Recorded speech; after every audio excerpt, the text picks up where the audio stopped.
Something so bizarre occurred that day when my best friend discovered me in the dorm room that I felt compelled to share. Tale with you, you are aware that the appearance of seclusion in a dorm room is strangely misleading. The momentary silence that makes you feel as though you're finally alone is a deception, especially once you've lived long enough. With a person like Jack, my roommate and best buddy, who never texts before arriving and never knocks. In the door as if he owned it. We had been friends for even longer than that, and roommates since our freshman year. Know each other's routines, habits, and peculiarities. Or at least I believed we did. Given Tuesdays began similarly to past lectures with a rambling campus walk and a dull lab that Jack had indicated he would be gone for the majority of the evening due to a study session for an impending test that he was actually taking.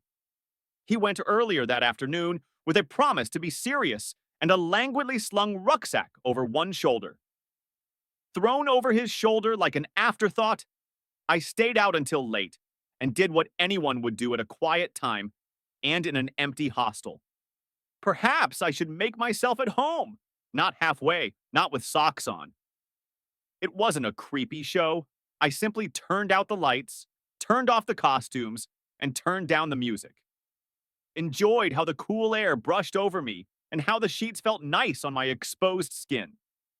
Tranquility of having my own place and not having to share it with anyone else. I was lying on my bed, completely at ease, and just browsing through a variety of music and memes on my phone. The door was locked, since only isolation permits it, or so I assumed based on the sound of laughter. There was nothing to be afraid of, as the sounds of my desk fan and the thick walls muted the sounds coming and going from the hallway. One was entering, and then it occurred. At first, the sound was faint, just the I believed it was someone next door, when I heard the smallest jingle of keys and a soft click. I didn't even pay attention to it for a second, but when the handle turned and time slowed, move it first. My brain was unable to absorb it quickly enough, and the door opened with Jack entered the room halfway through a statement that I couldn't hear because I was too preoccupied. And there was a sudden flash of light from the corridor. Fear spreading across every inch of my body as I sit up in bed, fully nude, exposed skin, and suddenly he froze, his mouth still slightly open, his foot halted in mid-step.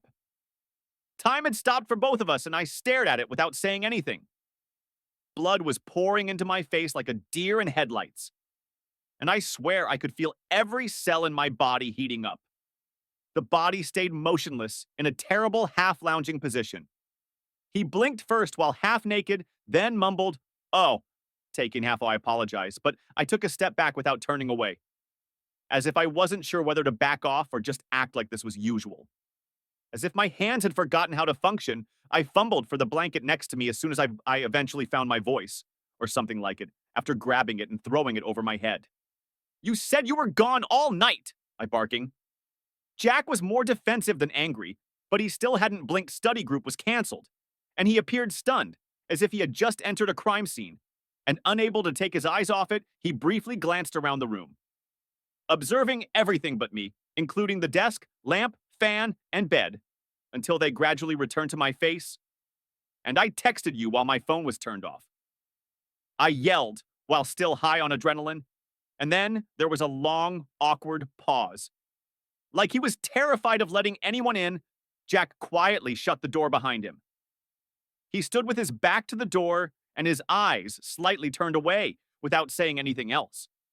I was now snugly wrapped in my blanket, with my arms crossed as though he were attempting to protect himself from the awkwardness in the air. I'm still sitting up and breathing a little, like I just finished a sprint. I was surprised when he began, and then stopped. I gave him a quick glance. He stroked the back of his neck, his cheeks redder than I had ever seen them, knowing that I would be nude. Yes, we both started laughing simultaneously, but it was an anxious chuckle.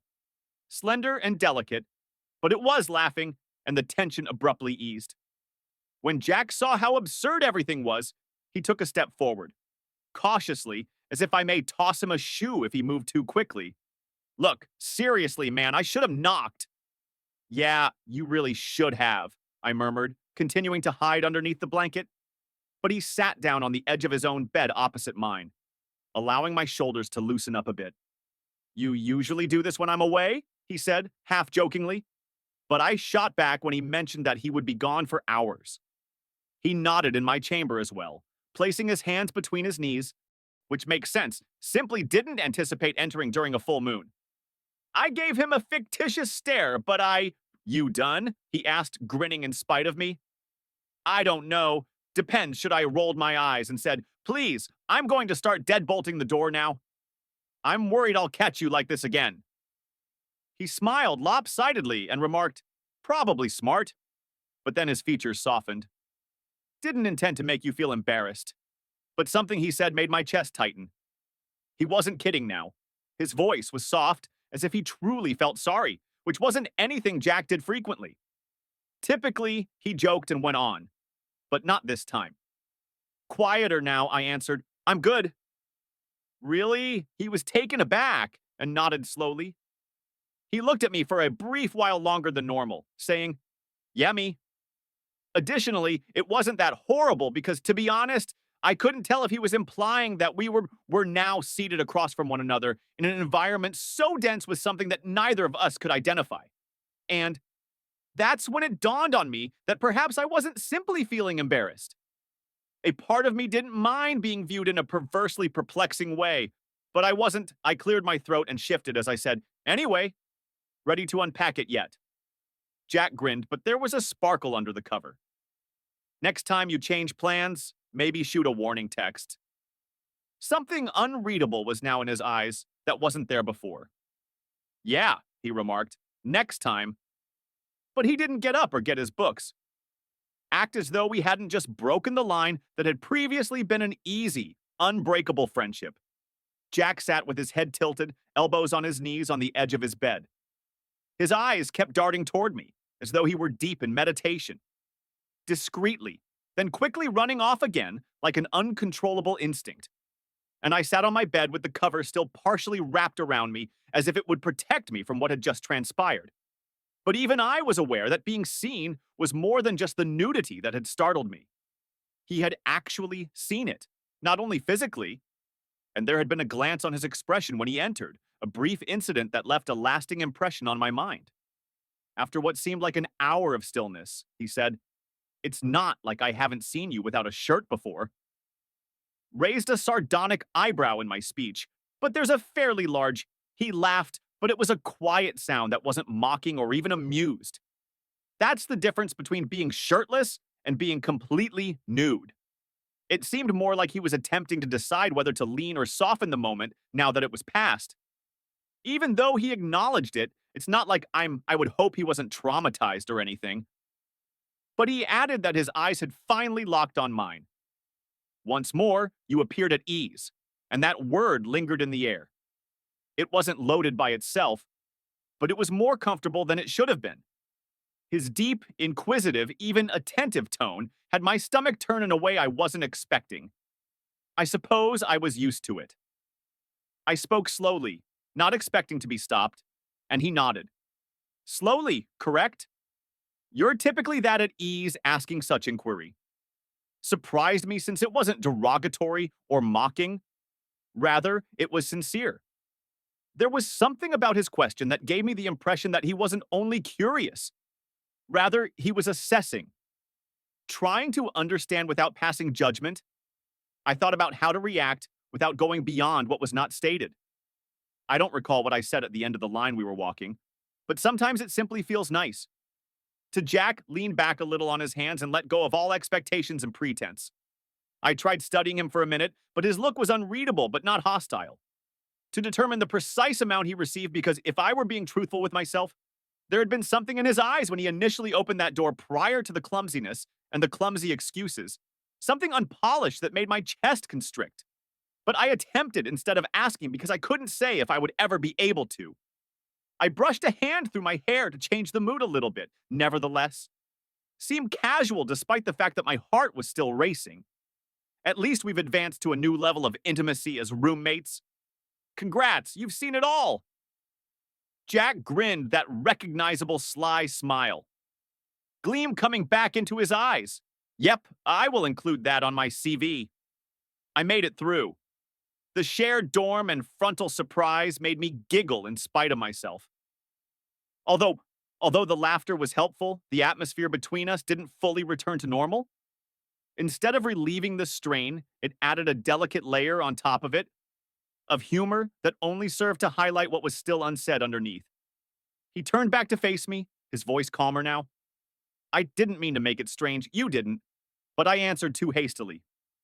Then, noticing how quickly that had been released, I added, I mean, it was already strange, but not because of you.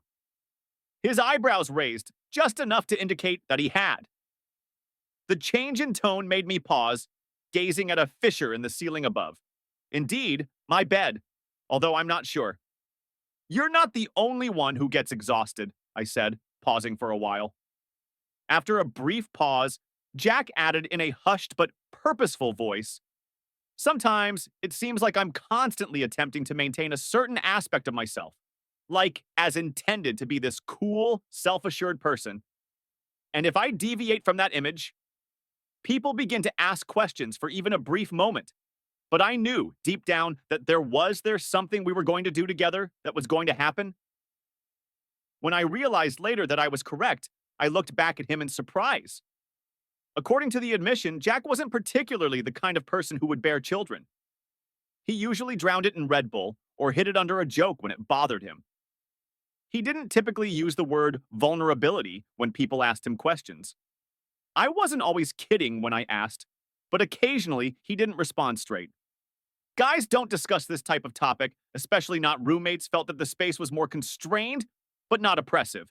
Between us had decreased, despite the fact that neither of us had moved. I moved slightly on my bed, causing the blanket to slip.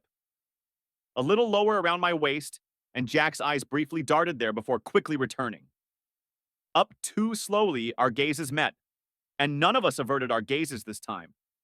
Although it wasn't really electricity, there was a pulse in the air. As though everything had suddenly stopped? Not because anything had gone wrong, but because something strange had occurred, brought into view something that has been present for some time, possibly concealed, and I should probably put something on the static, I remarked, presumably not moving. I didn't reach for my clothes, and he didn't turn away. So we sat like that. Allowing the moment's wait to settle for another beat wasn't uncomfortable. On the contrary, it was charged. And the fact that this was no longer about getting caught made that far more terrible than the disgrace. Concerned with what would happen next, Jack leaned back completely into the wall with his arms folded behind his head and his muscles moving under his shirt. Despite his easy posture, his restless, unsure eyes were anything but. But do you ever consider what others don't say? He asked abruptly, and I blinked. You're saying that sometimes the things we don't say have greater significance than the things we do, like dancing around something we both already feel for a long time, just because we're. The words fell like a spark on parched grass because I was scared to say them out. I swallowed hard, and my mouth got dry. Are we discussing the same thing? He shrugged. However, it wasn't indifferent. I'm not sure if we glanced at him closely. And noticed that there was something beyond the smirk and the easygoing demeanor. I believe I spoke slowly while I waited behind his expression, which was reluctant but not unwilling. Cautiously, that we shouldn't quit right away if we are. It wasn't an invitation letting me know that this wasn't over, but no confession yet didn't answer right away. Instead, they observed my gaze remain steady and inscrutable before he nodded slightly and replied, okay. However, his okay wasn't a casual one. Wasn't thrown out to break the ice or lighten the impact of what I had said. Rather, it was calmly anchored and intentional, like knowing full well that once your feet left solid ground, there was no way back. You took the first step onto a precarious ledge. And something changed between us during that stillness. We had gone too far. Couldn't uncross even if we made an effort to pretend nothing had changed or to go back to the comfort of jokes, but neither of us moved immediately. The silence firmly grasped us. Delicate, as though one incorrect word might cause everything to fall apart, so I changed. I wrapped a blanket over my waist, not to hide, but only to provide my hands with something to grip as my across from me. Jack, my heart pawed at my ribs as if it were trying to escape, was still in his habitual easy stance, with his arms behind his head, but his eyes were too vigilant. Too focused on me to maintain the illusion, he wasn't at ease. Instead, he was waiting. I cleared my throat hurriedly, but with the calm that only comes from uncertainty, attempting to orient myself. So are we genuinely discussing something at this moment? Or are we just circling it, like if we're scared to land? Jack exhaled a gentle breath. That I'm not sure, but he might have been laughing, but it didn't include any comedy. His voice had changed. It was now raw and stripped down without any posturing or teasing. I wasn't accustomed to hearing him like this, so his candor made my chest hurt. Vulnerability wasn't appropriate for his typical armor, but it was evident in the how he began by staring a bit too long and failing to blink sufficiently. He sat up a little straighter after trailing off, his lips parting as if the words were stopped on the verge of his breath. Didn't intend to interrupt you. That was just bad luck. I answered more quietly than I intended to, but it doesn't usually feel like a turning moment. Not only was it awkward, but it seemed like Jack nodded slowly, and his eyes. He acknowledged that he had flicked down and then back up again, which surprised me. I don't know, but it seemed like the floor moved beneath me when I saw you like that. My heart leaped for joy because you were uneasy. No, he admitted right away, shaking his head. That's the think I should have been. I've witnessed nudity uncomfortable locker rooms on beach vacations and other places, but this felt different. You weren't simply naked, you weren't protected. I gulped the words. Struck a nerve more deeply than I anticipated. Is it unfortunate that he shook? I just realized how infrequently we ever allow ourselves to be that exposed, not physically, after seeing his head again. I'm talking about the strain in my shoulders from simply existing emotionally without any filter. My chest stayed stiff, but it eased a little. Do you ever feel like we've been avoiding something for some time? And whenever I laugh, his eyes flutter. I've discovered that I've been laughing too hard at one of your jokes or catching myself observing you while you're not looking. Observing that the confession lingered in the air for a while.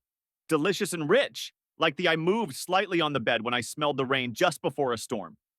Jack's gaze watched the movement for an excessive amount of time before he noticed the blanket slipping further. He swallowed and drew them back to my face, his throat constricted. I don't know what it means, he whispered. I just know. Whatever this is, it's there. And I released a trembling breath. So what should we do? I'm not sure, but I nodded slowly, my heart pounding like a war drum in my ears, not wanting to keep acting like it wasn't there. Jack didn't get up then, and he did so slowly rather than quickly. He approached with deliberateness, as if he was measuring every inch of distance between us, and stood at the foot of my bed, his face and shadow glowing a soft golden shade from the desk lamp.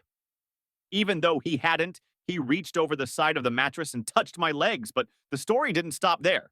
Oh no, the wildest portion was about to come.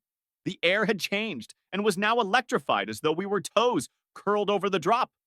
Wind pulling at our shirts as we stood on the edge of a precipice.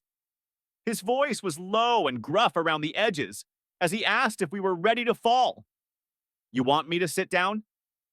I nodded, not sure if I could talk without using my voice. He walked around the bed, cracking, and sat next to me. Not too close, but not too far away. The mattress dropped beneath his weight, sliding gently in his direction. We were now shoulder to shoulder. I could sense his warmth through the blanket as we faced ahead, like if we were watching a screen that wasn't there. My fingertips quivered when they felt the soft warmth radiating from his flesh. Leaned against the bed's edge, and I frantically worried what would occur if I let them to move or brush his. Jack was the one who did the slightest touch, just the back of his hand brushing against mine. Is all that my breath caught at the slightest hint of skin-to-skin contact. But he didn't. I turned slightly, but he didn't press for more. He just waited. My heart was racing as I spoke, and the words stuck in my throat like fish in a net. Are you certain about this? He glanced at me, his face unguarded and open in a I've never seen a number. But I want to be honest, since it made me feel better. Without any of us moving, the distance between us vanished as the gravity of the moment drew us closer. Even with our silent consent and just our breath and heartbeat, neither of us crossed. The last line wasn't there yet, but it was almost there, and his fingers touched it. Mine once more, this time curling a little to test the invitation. So I let mine move as well. Barely enough to touch his, and the act of skin-to-skin contact felt more personal than anything I had ever experienced. I gazed into his eyes and noticed the same struggle was reflected in his hesitancy and his intense need to comprehend what this emotion was and why. It wouldn't leave us alone. Neither of us moved, but we could still feel each other.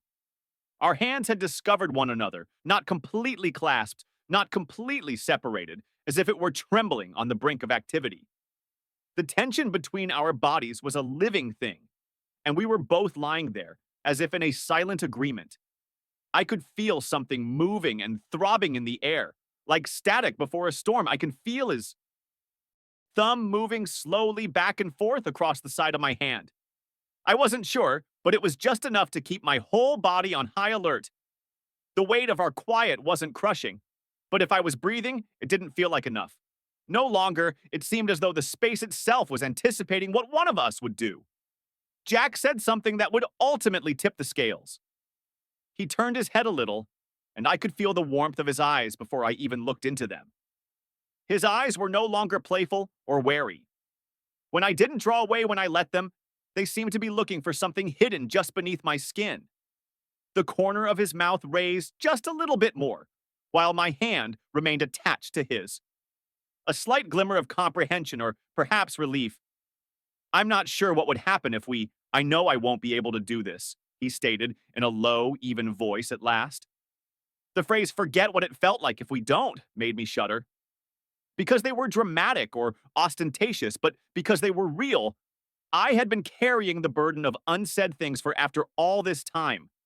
I had nearly forgotten what it was like to hear something truthful, and we were now at the brink of something novel, terrible, and unquestionably real. I moved just enough to turn in his direction more thoroughly. As I shifted, the blanket slipped slightly, revealing more of my chest, but I didn't mind.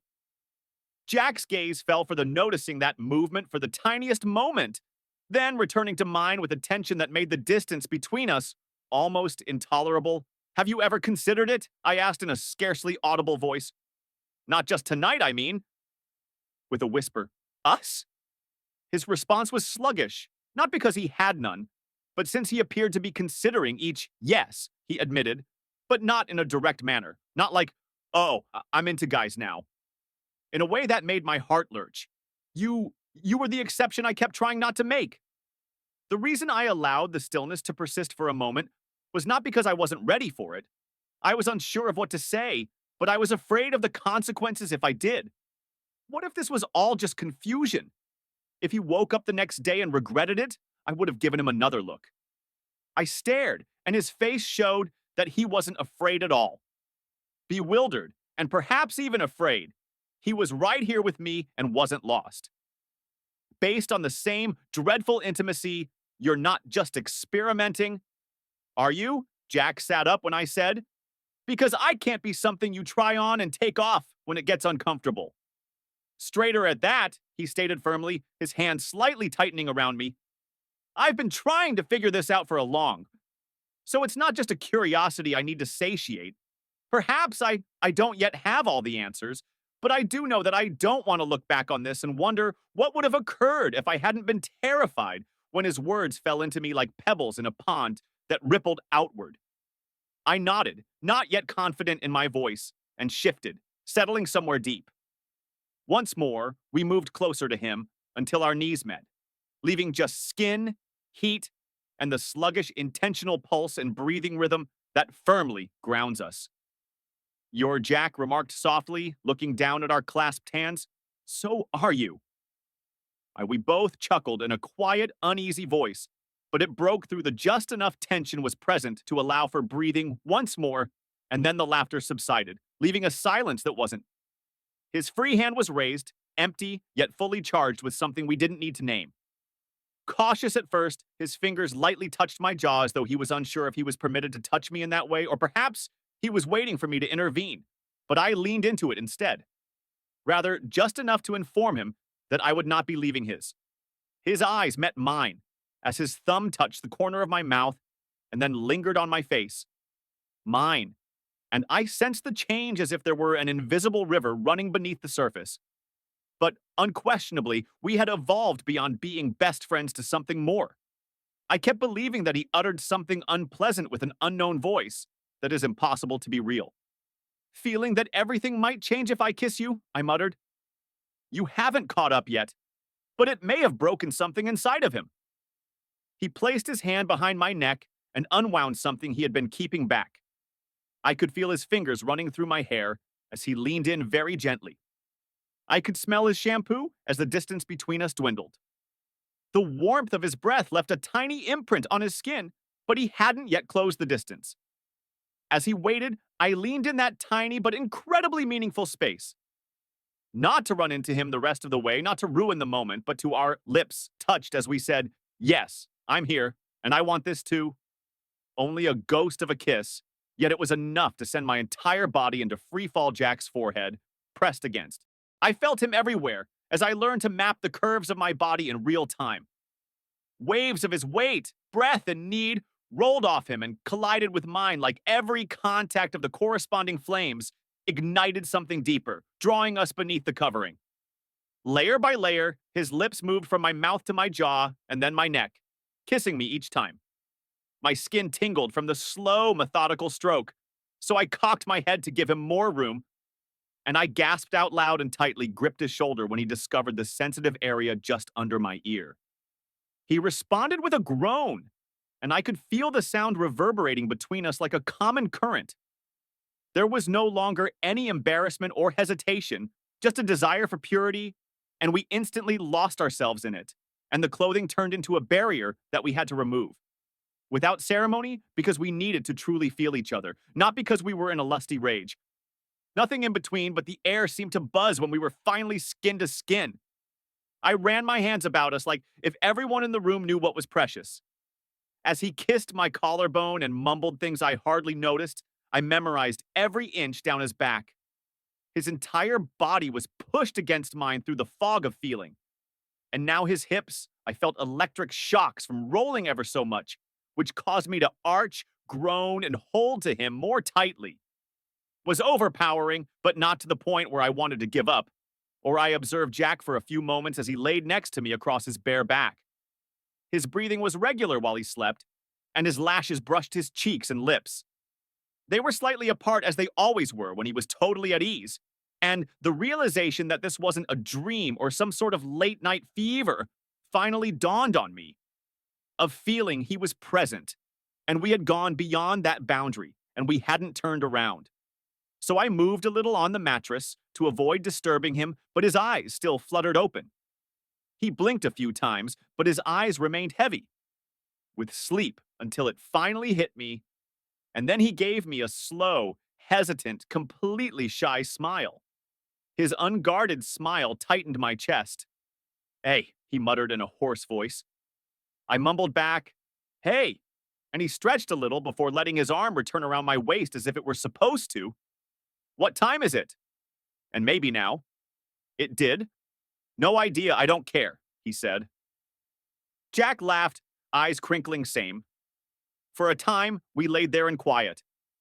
The dorm room is motionless and silent around us, and we are both wrapped up under the same blanket. Anticipated that the questions, uncertainties, and unpleasantness of what we'd done would all fall apart. Completed, and what it represented, but none of it materialized. Instead, there was a peculiar calm, a delicate form of tranquility that encircled us like an additional blanket. After a time, he whispered, "I meant what I said last night, but none of it was only in the moment," I said, turning to look at him more intently, my heart thumping. Yeah, he said, nodding. "I'm not sure where or how this will look. I know I don't want to act like nothing happened, but it's going." A deep and warm sense of relief across my chest. Me either. He then gave me a gentle kiss, as if to clinch a deal, and I nodded as he said, "We'll figure it out, right?" While resting his forehead against mine as he withdrew. There were still a ton of things we needed to discuss together to really understand what this meant for our friendship for the rest of our lives outside of this room, but it no longer seemed frightening. Not with his gaze on my face, not with the way his fingers slipped through mine like they had been. The world is gradually coming to life as we lay there, waiting to do it forever. Outside, I became aware that we were no longer merely best buddies. No longer were we something that was not precisely defined or classified, but something tangible that we could work on together, one morning at a time. That's what happened, and I honestly didn't anticipate any of this at all. I'm lying there believing that my closest buddy and I have ruined everything. And the next day, we're waking up like nothing has ever felt more natural. But I'm not sure what will happen next, stated that it wasn't just a spur of the moment situation, and I genuinely believe him. But I can't give up questioning whether this is real and whether something similar can continue once it began. I've never felt this close in the most unexpected and crazy way.